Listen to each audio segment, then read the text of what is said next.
ఆయన కొత్త ప్రోగ్రామ్స్ ఏం డిజైన్ చేయకపోయినా అదే అందుకే కదా that is the answer, that is the reason. చేయకపోయినా గవర్నమెంట్ ఇచ్చిన కాలేజీలని ప్రైవేట్ వ్యక్తులకు ఇవ్వడం అంటే ఏంటి? So he's building another 10 billionaires అంతే, at the cost of health of the poor. పేద ప్రజల ఆరోగ్యాన్ని పణంగా పెట్టి ఇంకో 10 మంది బిలియనీర్స్ని తయారు చేయడానికే ఇతను పీపీపీ పెట్టాడు తప్ప అసలు ఏం రీజన్ ఉంది, ఏం లాజిక్ ఉంది? ఇది రగులుతుందండి. ఎంత బాధ కలిగిస్తుందంటే, అంటే మనం మాటల్లో ఎక్స్ప్రెస్ చేయగలుగుతున్నాం లేదో నాకు తెలియదు, కానీ అది అసలు ఆ 10 కాలేజీలు కూడా ఇప్పుడు Adoni, Bapatla, Parvathipuram, Pulivendula, Penugonda, Markapuram, Madanapalle, you name any place. Parvathipuram ఎక్కడుందండి? మారుమూల ఉంది. అందులో పక్కన కురుపాము, సాలూరు, బొబ్బిలి అందరూ ట్రాన్స్పోర్ట్ కూడా సరిగా ఉండే ట్రాన్స్పోర్ట్ కూడా లేదు, అంటే మొత్తం ట్రైబల్ ఏరియా. మీరు చూసారు కదా. సో అట్లాంటి ప్రదేశంలో ఒక general hospital with some certain super specialities అనేది ఉంటే ఆరోగ్యం దగ్గర అవుతుంది. ఫండమెంటల్ పాయింట్ ఏంటంటే, ఈరోజు పేదలు, మిడిల్ క్లాస్, శాలరీడ్ క్లాస్, అంటే డైలీ వేజ్ ఎంప్లాయీస్, వీళ్ళందరికీ అయ్యే ఖర్చు మేజర్ హెడ్స్ ఏంటంటే రెండే, ఎడ్యుకేషన్, హెల్త్. అంతే, దట్స్ వాట్. సో ఆ హెల్త్ కోసం నేనే లివింగ్ ఎగ్జాంపుల్ అండి. నా చిల్డ్రన్ని లండన్లో స్కూల్కి పంపించడానికి I couldn't get money anywhere. So నా దగ్గర ఉన్నటువంటి బంగారం అమ్మి, ఒక ల్యాండ్ ప్రాపర్టీ ఉంటే అది మార్ట్గేజ్ చేసి లోన్ తీసుకుని పంపించా. So I sold. సో అంటే ఈ స్థాయిలో ఉన్న నేనే పాపను పంపించడానికి అలా వెళ్ళానంటే ఎడ్యుకేషన్కి ఎంత ఇంపార్టెన్స్ ఇస్తున్నాము అందరం. ఈ రోజుల్లో విద్యను, ఆరోగ్యాన్ని గనక మీరు పేదలకు అందించగలిగితే అంతకంటే గొప్ప పాలనే లేదు, అంతకంటే గొప్ప మేలే లేదు. ప్రభుత్వానికి బర్డెన్ అవుతుంది అది. ప్రైవేట్ వ్యక్తులు ఉన్న ప్రభుత్వం భాగస్వామ్యం కూడా ఉంటుంది కాబట్టి ఇబ్బంది ఏమి ఉండదు అని ఆయన చెప్తున్నారు. అదేలాగండి, ఇప్పుడు ఒక్కొక్క చోట 50 నుంచి 100 ఎకరాలు ఉన్నాయి భూములు అక్కడ. అది కనీసం ఒక్కొక్కటి 5 కోట్లు వేసుకున్నా కూడా ఎన్ని కోట్లు అవుతుంది దాని వాల్యూ? రెండవది, నేనైతే పులివెందుల మెడికల్ కాలేజ్ పర్సనల్గా సూపర్వైజ్ చేశా వైల్ ఐ వాజ్ వర్కింగ్. నేను జూలై 22, 2023 రిజైన్ చేశాను. ఆ రోజు ముందు జూలై 8వ తేదీన మేము కొన్ని ప్రోగ్రామ్స్ లాంచ్ చేసాం అక్కడ. ఆ రోజే మెడికల్ కాలేజ్లో కొన్ని బ్లాక్స్ ఇనాగ్రేట్ చేద్దాం అని కూడా అనుకున్నాం. 23లో 2023 జూలై 8న ఇనాగ్రేట్ చేద్దాం అనుకున్నాం. I was there, because I was there. I was supervising that Pulivendula programs అన్నీ నేను స్పెషల్ ఆఫీసర్గా చేస్తున్నాను కాబట్టి. అయితే అన్నీ అవ్వకుండా ఎందుకు తర్వాత సంపూర్ణంగా చేద్దాం అన్న డిస్కషన్ వచ్చి కొన్ని బ్లాక్స్, ఇంకా నర్సింగ్ అట్లాంటి బ్లాక్స్ అవ్వలేదు. అది జస్ట్ 1 year బిఫోర్ నేను వెళ్ళిపోయేటప్పటికి. ఆ తర్వాత అయిపోయిందేమో అనుకున్నాను, నాకు తెలియదు. బట్ 90% అయిపోయిన కాలేజ్ని how can you put it under PPP? అందులో ఏముంది చేయడానికి? జస్ట్ రంగులు వేయటము, లేదా ఏదైనా విండోస్, తలుపులు ఉంటే పెట్టడం తప్ప అంతకు మించి అక్కడ ఏం లేదు. అది కూడా 1-2 బ్లాక్స్, ఏదో సమ్ స్టాఫ్ క్వార్టర్స్ అట్లాంటివి నేను ఉన్నది. సో అలాంటి సిచ్యువేషన్లో అది నేను అందుకే చెప్తున్నాను, దీని వెనక ఉన్న కుట్ర ఏంటంటే, ఈ గవర్నమెంట్కి పేదల ఎడల ఏ రకమైనటువంటి సంకల్పం లేదు, పేదల ఎడల ఎలాంటి ప్రేమ లేదు, పేదలంటే ఏ రకమైన ఆదరణ లేదు.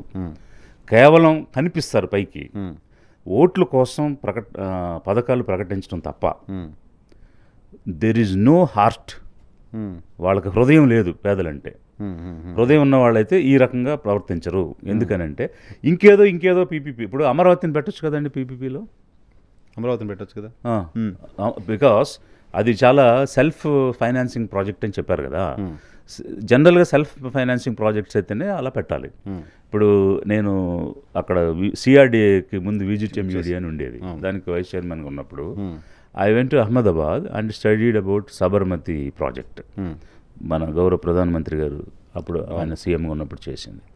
సో సిమిలర్ ప్రాజెక్టు మనం కృష్ణానదికి మేము ప్రపోజ్ చేసాం. అది ఎలా అంటే, ఆ నది కొంచెం ఎగుడుదిగుడుగా ఉంటుంది, దాన్ని కొంచెం ఒక పద్ధతిగా మనకి రిటైనింగ్ వాల్ కట్టి కొంత ల్యాండ్ రిక్లైమ్ చేయొచ్చు. ఓకే. సో అంటే 100 years ఫ్లడ్ కన్సిడరేషన్లో తీసుకుని దానిని ఒక ట్రిమ్మింగ్ చేసుకుని ముందుకెళ్తే ఒక 2000 acres అక్కడ రిక్లైమ్ చేయొచ్చు. దానిని మనం సెల్ఫ్ ఫైనాన్స్ కింద రకరకాలుగా పెద్ద పెద్ద హోటల్స్కి world trade center, because Vijayawada is a trade center కాబట్టి అట్లాంటివన్నీ ప్రపోజ్ చేసి ఆ ల్యాండ్ని వాళ్ళకి ఇచ్చి ఆ ఖర్చుతో ఈ ప్రాజెక్ట్ ఖర్చు 2,000 కోట్లు అవుద్ది ఆ ప్రాజెక్ట్కి. Okay okay. అది నేను అప్పుడు ఉన్నప్పుడు ప్రపోజ్ చేశాను.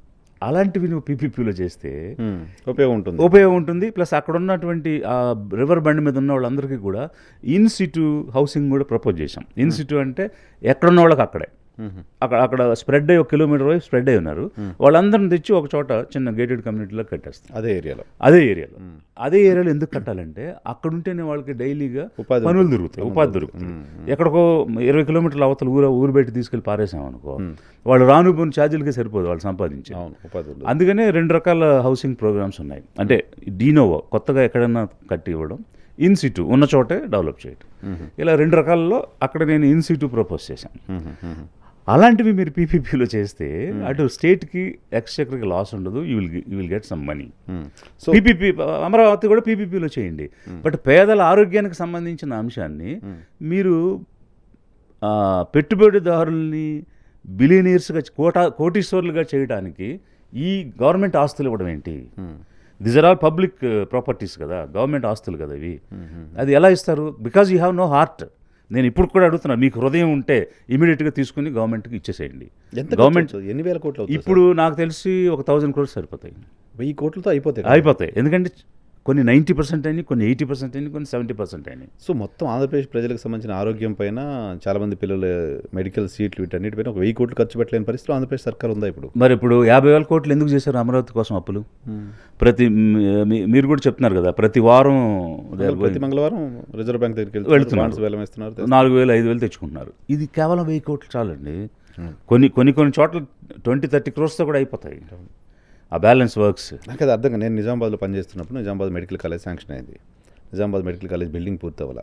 2 సంవత్సరాలు ప్రైవేట్గా రెంట్కి తీసుకుని దానిలో మెడికల్ కాలేజ్ నడిపించి, ఇక్కడ మెడికల్ కాలేజ్ నడుస్తున్నప్పుడు మెడికల్ కాలేజ్ పూర్తయింది బిల్డింగ్. ఆ తర్వాత దానిలో షిఫ్ట్ చేశారు. సో చాలా చోట్ల అయిందంట అట్లా. That is the way. Building కట్టలేదని కాలేజీలు మేము వేరే వాళ్ళకి ఇస్తాం. అది అలాగా యాక్చువల్గా మీరు అనేది రైట్. ఈవెన్ ఇప్పుడు ఐఐటి తిరుపతి వచ్చింది కదా, మరి అది పూర్తి అవ్వకముందు బయట బిల్డింగ్లు అద్దెకు తీసుకుని చేశారు. SPA school of planning and architecture మనకు శాంక్షన్ అయింది, ఇది గవర్నమెంట్ ఆఫ్ ఇండియా నుంచి. అది విజయవాడలో బిల్డింగ్స్ లేకపోతే బయట అద్దెకు తీసుకుని అక్కడ నడిపి తర్వాత పాలిటెక్నిక్ దగ్గర బిల్డింగ్ కట్టి అందులోకి షిఫ్ట్ చేయడం జరిగింది. అలా అనేకం, మీరు యూర్ రైట్, అనేకమైన ఎగ్జాంపుల్స్ అలా ఉన్నాయి. అంటే శ్రద్ధ ఉంటే ప్రజల కోసం పనికొచ్చేది ఈ పని అని అనుకుంటే ఆ విధంగా పనిచేయాలి. ప్రభుత్వానికి ఇంకా ఈజీగా అర్థం కావాలంటే, రాజధానికి ఒక బిల్డింగ్ కూడా లేని టైంలో విజయవాడ వెళ్ళి అన్ని అద్దె బిల్డింగ్లోనే పెట్టి కదా రాజధాని నడిపిస్తున్నారు. రాజ్భవన్ అన్నీ కూడా ఇరిగేషన్ డిపార్ట్మెంట్ బిల్డింగ్ హైజాక్ చేసి ఈ రోజుకి హైకోర్టుకు సొంత భవనం లేదు కదా, హైకోర్టు బిల్డింగ్ హైకోర్టు కాదు కదా, అన్ని అద్దె వాటిలో నడిపిస్తున్నప్పుడు మెడికల్ కాలేజీలు మాత్రం ఎందుకు నడిపించలేమని అనుకుంటుంది, అర్థం కాలేదు. ఇది ఖచ్చితంగా హృదయం లేని పని అండి. పేదవాళ్ళంటే ఏ రకమైనటువంటి ఆదరణ కానీ అభిమానం కానీ లేనటువంటి పని. పేదవాళ్ళ ఓట్లు మాత్రమే వీళ్ళకి కావాలి అధికారంలో ఉండడానికి. కాదు విజయ్ కుమార్ గారు, ఓన్లీ